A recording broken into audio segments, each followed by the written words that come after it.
번다 105문입니다.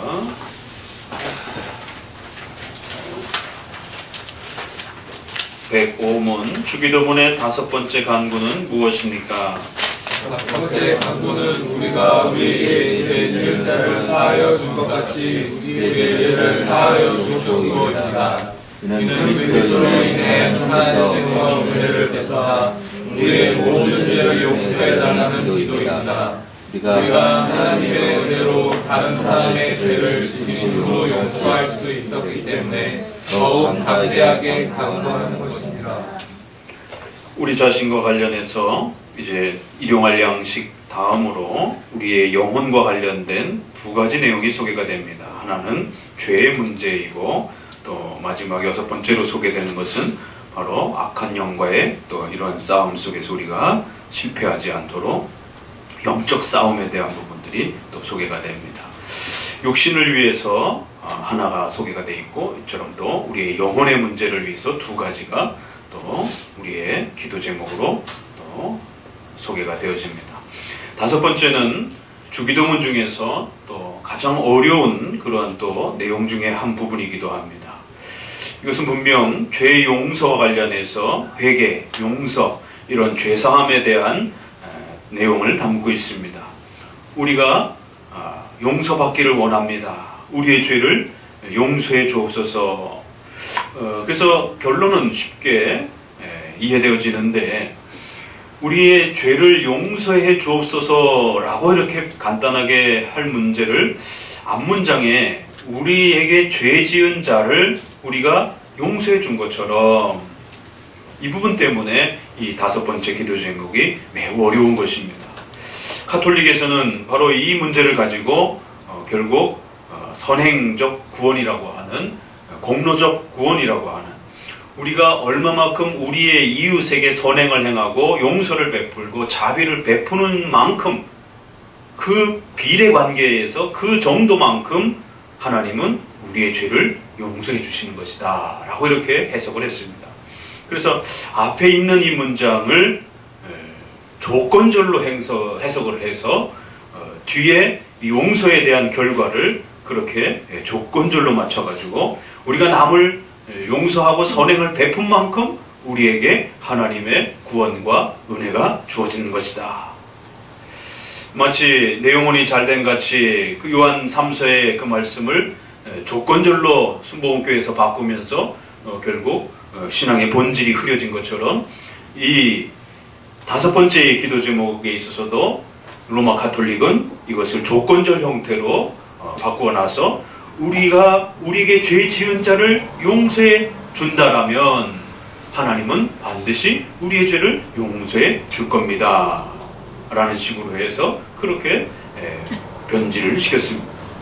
그러나 이 앞문장은 우리에게 죄를 범한 사람들, 우리에게 잘못한 사람들을 우리가 그렇게 자비롭게 대해주는 것처럼, 그래서 조건절이 아니라 뭐뭐처럼 뭐뭐같이 이렇게 해서 대등한 그러한 형태로 이렇게 표현하면서 앞문장과 뒷문장이 아주 독특한 그러한 연결 관계를 가지고 있다라는 것을 우리가 보게 됩니다. 그럼 왜 이런 아주 이해하기 어려운 형태로 우리의 죄 용서에 대한 문제를 이렇게 소개했는가? 자칫 잘못 읽으면 이것이 마치 선행적인 그러한 토대 위에 마치 우리의 죄가 용서되어지는 것처럼 충분히 그렇게 오해되어질 수 있는데 왜 이걸 그렇게 어렵게 표현했는가? 이것은 분명히 하나님께서 은혜를 베푸사 우리의 모든 죄를 용서해달라고 하는, 우리 영혼이 끊임없이 하나님 앞에 범죄하고 실수하고 잘못하는 이런 많은 우리의 죄와 악함에 대한 이러한 부분들을 끊임없이 하나님으로부터, 그리스도로부터 우리가 또 용서받고 우리의 죄가 가려져야만 하는 그러한 인간의 연약한 죄에 대한 부분들을 소개를 합니다. 예수님을 믿을 때도 우리의 모든 죄를 그리스도의 보혈의 피로 우리를 죄사함을 허락해 주시는 이런 하나님의 은혜를 우리가 첫 고백을 통해서 고백합니다. 그래서 이신칭이라고 말하는 것이죠. 우리의 죄가 사하여지고 하나님의 그 의로움을, 그리스도의 의로움을 우리의 것으로 그렇게 대신 주셔서 우리가 의로운 자로서 그렇게 인정되도록 용서해 주신다는 것이죠. 그러나 또 그 죄의 용서는 처음 불신앙에서 믿음으로 나오는 그 첫 고백뿐만 아니라 예수님 믿는 자가 이제 장차 우리가 부활과 또 죽음에 이르기까지 끊임없이 이 땅에서 또 연약하고 부족한 또 이러한 실수들을 행하기 때문에 성화의 문제에 있어서도 여전히 우리는 또 죄의 용서를 구해야 한다는 것입니다. 그래서 칭의와 관련된 그런 죄의 용서가 있고 또 성화와 관련된 또 그러한 용서가 있을 수 있음을 또 기억하셔야 됩니다. 그래서 우리는 끊임없이 우리의 그 죄에 대한 부분들을 하나님 앞에 그리스도의 피로 가려지고 용서받을 수 있도록 그렇게 간구하셔야 되는 것입니다. 그런데 이제 우리가 하나님의 은혜로 다른 사람의 죄를 진심으로 용서할 수 있었기 때문에 더욱 담대하게 간구하는 것입니다. 그럼 도대체 이 앞문장은 무엇인가? 라고 했을 때 이것은 우리에게 용기를 주는, 담대하게 우리의 그 죄사함을 하나님 앞에 간구할 수 있도록 우리를 자극하고 우리를 격려하고 우리를 북돋는 그런 하나의 수단이요 도구이지, 우리가 하나님 앞에 용서를 받는 하나의 조건적인 그런 수단이 아니라는 것이, 우리는 연약하기 때문에 우리의 죄사함이 되었는지 안 되었는지를 늘 불안해하고 늘 또 확신하지 못하는 그런 연약함이 있습니다. 그리스도께서 우리 눈에 보이지 않기 때문에 더더욱 그런 불안함을, 그리스도 앞에 회개했음에도 불구하고 우리의 죄가 용서되었는지 확신을 갖지 못하는 이런 연약함이 있는 것이, 그럴 때 세례와 성찬이라고 하는 것이 교회 예식을 통해서 또 그러한 죄사함과 또 용서의 확신을 우리에게 예식을 통해서 확신을 주기도 합니다. 그러나 또 개인적으로는 어떻게 우리가 죄사함 받고 우리가 용서되었다라는 것을 더욱 확신하고 담대하게 그렇게 죄사함에 대한 기쁨을 확신할 수 있는 것인가? 공적 교회적 예식을 통해서는 세례와 성찬이지만 일상생활을 하는 중에 성도들은 무엇을 통해서 여러분이 범죄한 그 죄에 대해서 용서받았다라고 확신할 수 있겠느냐라는 것입니다. 하나님의 말씀을 신뢰하는 것입니다. 그러나 열매적으로는 여러분이 예전보다 지금의 모습이, 어제보다 오늘의 모습이 이웃을 향해서 좀 더 자비롭고 이웃을 향해서 좀 더 너그럽고 이웃의 그러한 많은 잘못들을 여러분들이 기꺼이 용서하고 또 기꺼이 품어줄 수 있고 이웃들을 향하여 기꺼이 또 손을 내밀어주는 그런 여러분들의 또 성장과 성숙함들을 여러분 스스로 느끼고 바라보고 확인하면서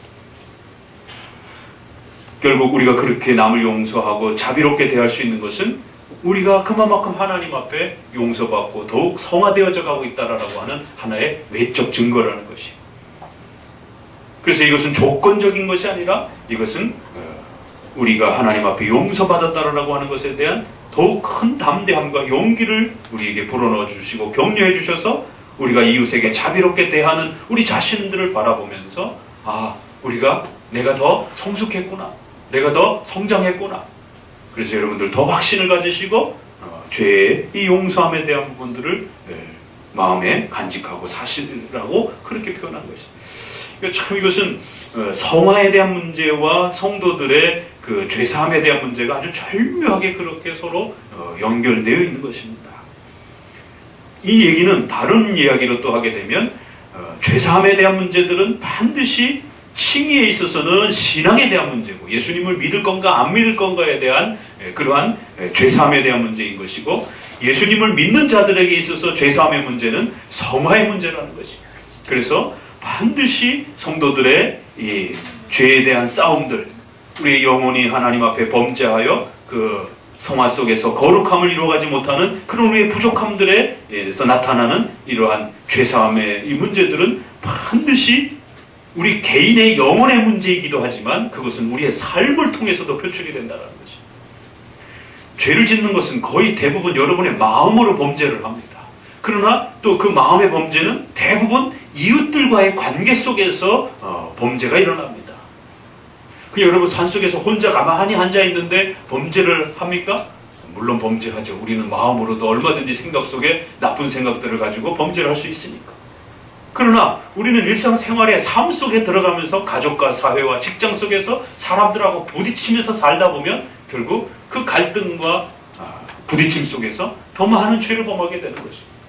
그래서 반드시 성도들의 이 영혼의 거룩함과 또 이 성화에 대한 문제들은 개인의 이 거룩함의 고백으로도 지켜져 가야 되지만 더 나아가서는 이웃과의 그러한 성화적인 성숙함 속에서도 반드시 자라가야 된다는 것이죠. 그래서 개인의 죄사함뿐만 아니라 그 개인의 죄사함들은 우리 이웃들과의 관계 속에서 벌어지는 그러한 또 죄사함으로도 또 그렇게 성장해 가야 된다는 것이죠.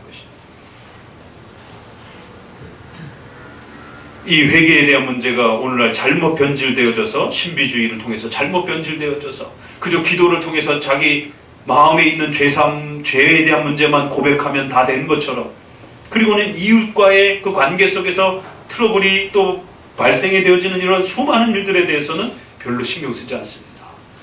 그러니까 점점 더 기독교인들이 이기적이고 못됐다라고 하는 신과의 그러한 그 관계 속에서의 회개는 중요하게 생각하지만 이웃들과의 그러한 싸움과 다툼과 분쟁과 갈등에 대한 문제에 대해서는 전혀 신경 쓰지 않는, 그래서 기독교인들이 점점 더 이기적이 되어져가는, 이웃을 전혀 고려하지 않는 몰상식한 그런 기독교인이 되어가는 그런 일들이 벌어집니다.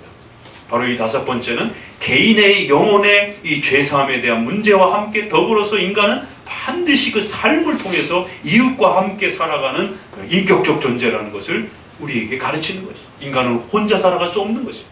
그래서 반드시 개인의 영혼 속에서 연약하여 범죄하는 이러한 그 죄악들은 반드시 이웃을 통해서 또 펼쳐져 가고 이웃들과의 관계 속에서 그 죄가 더욱 성장하고 폭발해져 간다는 것입니다.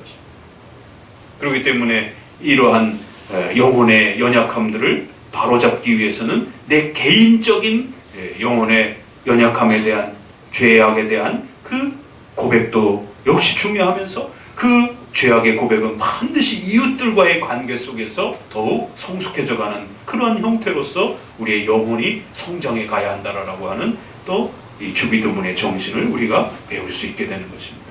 그래서 단지 그냥 우리의 죄를 사하여 주옵시고 라고만 이렇게 기도를 가르쳐 주셨어도 됐는데 앞 문장에다가 그것을 연결해서 우리가 우리에게 잘못한 사람들을 끊임없이 우리가 용서해 줌으로 인해서 내가 이만큼 성숙했구나, 내가 옛날에 이 사람들을 용서하지 못했는데 이제는 내가 이 사람들을 용서할 수 있구나 라고 하는 그런 용기와 담대함을 더욱 가지면서 죄사함에 대한 용서를 확신하면서 여러분의 성화에 더욱 매진하라라고 그렇게 우리의 기도 제목을 이러한 구성 형태로 주신 것입니다.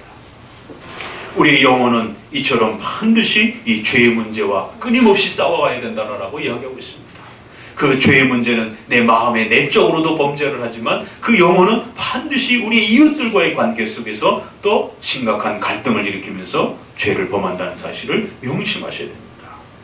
그래서 주기도문의 이 다섯 번째 기도 제목, 우리의 죄를 용서하여 주옵시고 라고 하는 것은 우리 개인의 영혼과 또 우리의 삶 속에서 이웃과의 관계 속에서 발생되어질 수 있는 이러한 또 죄의 또 이러한 내용들을 철두철미하게 주의하면서 그렇게 우리의 영혼의 성화와 거룩함을 위해서 끊임없이 또 하나님 앞에 우리의 영혼이 성숙해져 가도록 그렇게 기도하며 또 나아가야 한다라고 권면하고 있는 것입니다.